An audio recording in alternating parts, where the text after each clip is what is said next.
हम दरबार भवानी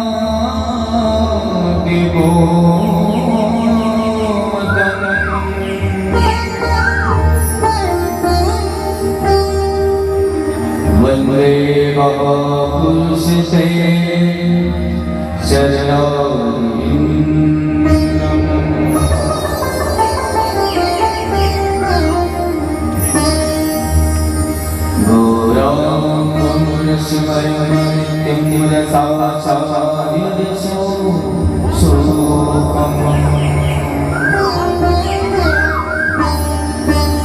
राम हर्षण देवा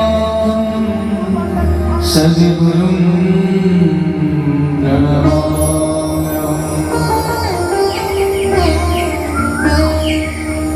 श्री गुरु चरण सरोज रज निज मनोकुल सुधा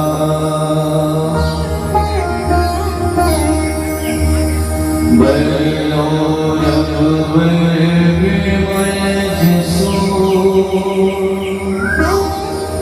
जो दायक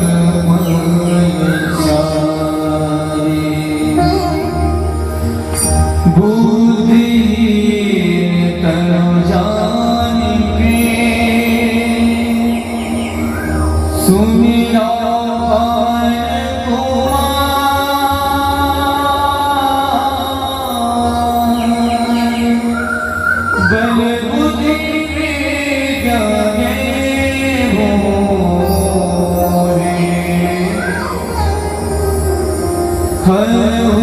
कलेश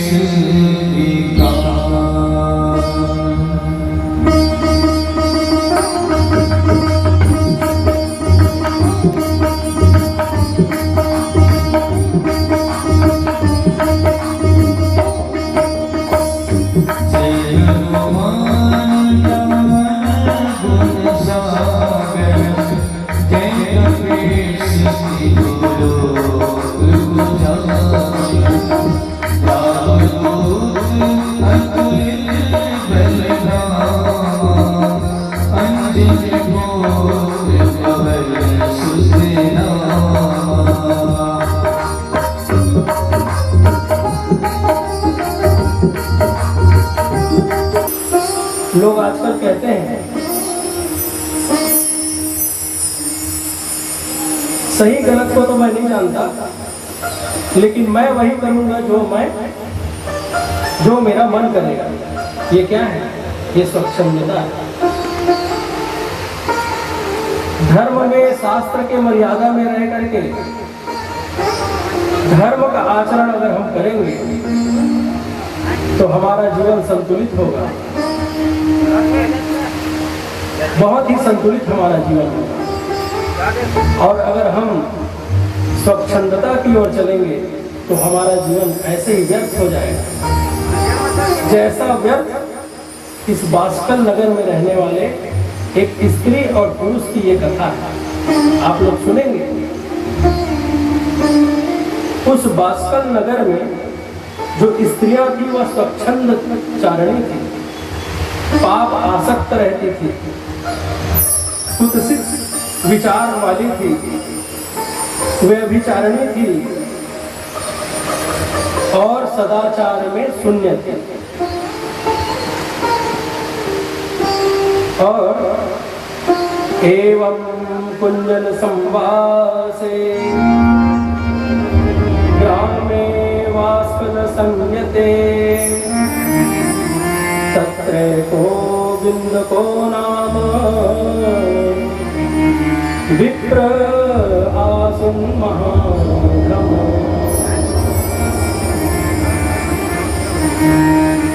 कुजनों के निवास स्थान पर उस बास्कल नाम के नगर में एक बिंदुक नामधारी ब्राह्मण रहता था। और कैसा था वो? बड़ा अधम था, दुरात्मा था, महापापी था। और उसकी स्त्री, उसका विवाह हो चुका था, उसकी एक स्त्री थी।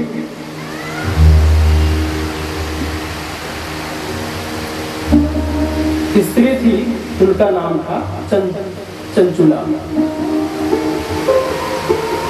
वो चंचुला थी, वो बहुत ही एकमात्र भास्कर ग्राम में ऐसा वह स्त्री थी जो स्वच्छंद नहीं थी, धर्म में चलने वाली थी। उसका जो पति था बिंदु, वो बड़ा ही पापी था, दुराचारी था,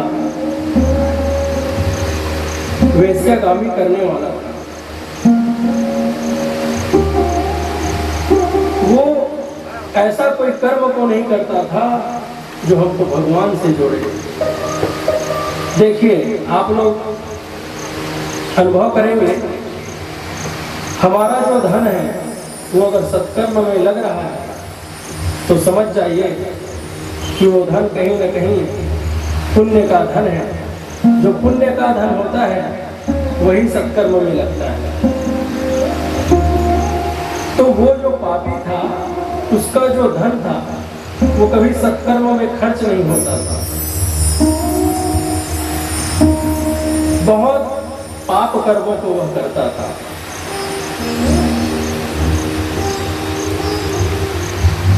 एक दिन उस बिंदु का संपर्क एक वैश्य से हो गया और वह उसके साथ ही रहने लगा, आने जाने लगा, उन्हीं के साथ रहने लगा, खाने लगा, समय व्यतीत करने लगा। और जो चंचुला थी बहुत दुखी रहने लगी। वो बहुत सुंदर थी,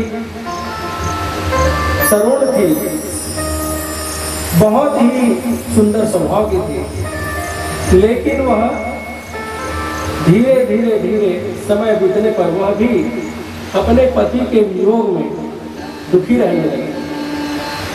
और दुखी रहते रहते उनका भी संपर्क गांव के कुछ ऐसे स्त्रियों से हो गया जो भी पाप में लगे रहने वाली थी। ऐसी स्त्रियों से उनका संपर्क हो गया और धीरे धीरे वो भी उसी मार्ग में चलने लगे। चलते चलते एक समय ऐसा आया कि वो भी पुराए गांव के जो पराये पुरुष थे उनके साथ उनका संबंध हो गया।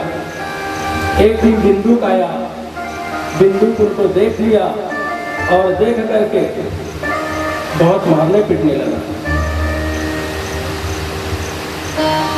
बहुत मारने पीटने लगा। तो वह स्त्री कहती है, आप लोग बड़े ध्यान से सुनिएगा, वो चंचुला जो कहते हैं उसको बड़े ध्यान से सुनिएगा। वो कहती है कि मेरे जो पाप, मुझसे जो पाप हुआ है उसका कारण आप हैं। आप अगर पति धर्म का अगर पालन करते तो मैं कभी इस मार्ग पर नहीं चलती, लेकिन आपने कहीं न कहीं पति धर्म का पालन नहीं किया। और हम सबको विचार करना चाहिए कि भगवान भूत भवन भोले बाबा की यह जो कथा है वो हमको यही बताती है कि गृहस्थ जीवन में हमको कैसे रहना चाहिए। एक पति का क्या कर्तव्य है, एक स्त्री का क्या कर्तव्य है, एक बालक का क्या कर्तव्य है पिता के प्रति, और पिता का अपने बच्चों के, बालकों के प्रति क्या जिम्मेदारी है। ये सब ये श्रीमद् शिव महापुराण में है। तो चंचुला यही कहती है कि आपने पति धर्म का पालन नहीं किया। पति धर्म का अगर पालन आप ठीक ठीक किए रहते तो ये समय मेरे को देखना नहीं पड़ता। तो वो बिंदु था, वो बड़ा ही पापी था, नंबर 1 का पापी, जिसके विषय में हम कल चर्चा कर रहे थे। ये उससे भी बड़ा पापी था। शिव पुराण के महात्म में ये जो पापियों का जो व्यथा है जो हम लोगों को सीख देने के लिए है, उसका बहुत ध्यान से हम लोगों को चिंतन करना चाहिए कि हमारे जीवन में ये क्या कितना सीख देने वाला है।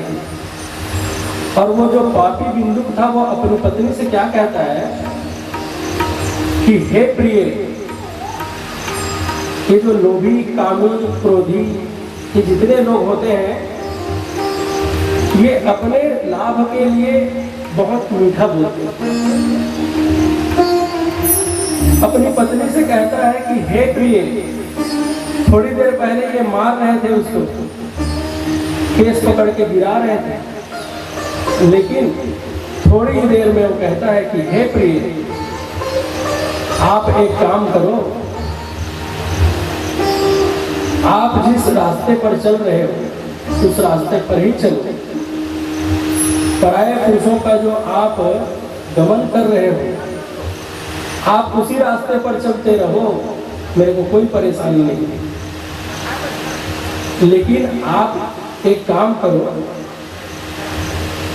वो जो पराये जो पुरुष है उनसे आप धन लिया करो और धन लेकर के उस धन को मेरे को दिया करो, मुझे दे दिया करो, और वो धन को लेकर के मैं अपना काम चलाऊंगा और आप अपना काम चलाते रहना। ऐसे दोनों में समझौता हो गया।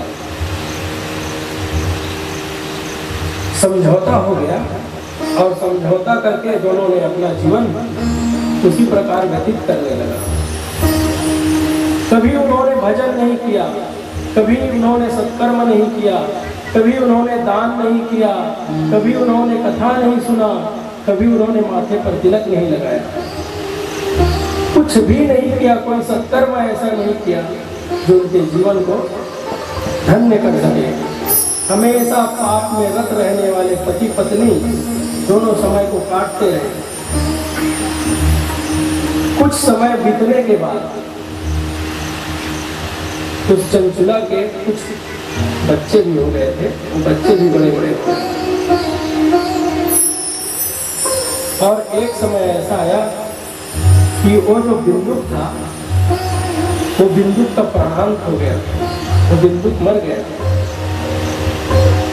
अब बच गई चंचुला, चंचुला बच गई।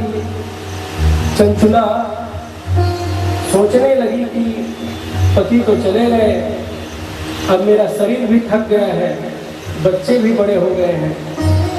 वो बहुत ही समय अपना व्यतीत करती रही। समय को व्यतीत करते करते एक समय ऐसा आया कि देव योग से ऐसा समय आया कि उन्होंने गोकर्ण क्षेत्र की यात्रा की। गोकर्ण क्षेत्र में गई और गोकर्ण क्षेत्र में जाकर के तीर्थ में चली गई, अपने परिजनों के साथ तीर्थ में गई और तीर्थ में जाकर के वो भ्रमण करने लगी। और भ्रमण करते करते बहुत सयानी तो हो गई थी, थक गई, और थक करके जिस स्थान पर शिवालय था, मंदिर, जैसे हमारे श्री राम मंदिर का प्रांगण है, वैसा ही पवित्र प्रांगण वहाँ पर था। वहाँ एक शिवलिंग बना हुआ था, शिव का मंदिर था। उस मंदिर पर वह थक करके बैठ गए, विश्राम करने लगे। उनके जितने रिश्तेदार थे, नाते थे, सभी वहाँ से निकल पड़े और कहने लगे कि आप हमारे साथ घर चलो, वापस चलो, तीर्थ की यात्रा तो हमारी हो गई, अब घर चलो। वो कहती है कि आप लोग चलो, मैं आऊंगा। और उसी समय हुआ क्या था, उस भगवान शंकर के प्रांगण में ही एक पंडित जी कथा कह रहे थे, शिव पुराण की कथा कह रहे थे। वह स्त्री वहां पर बैठ गई, भगवान शिव की कथा को कर रहे थे और उसी समय कीर्तन भी हो रहा था। विश्वनाथ तेरी महिमा। ये जो भजन है, कुछ समय लोग भजन में लगे हुए थे और उसी समय वो मिस्त्री पहुंचती है।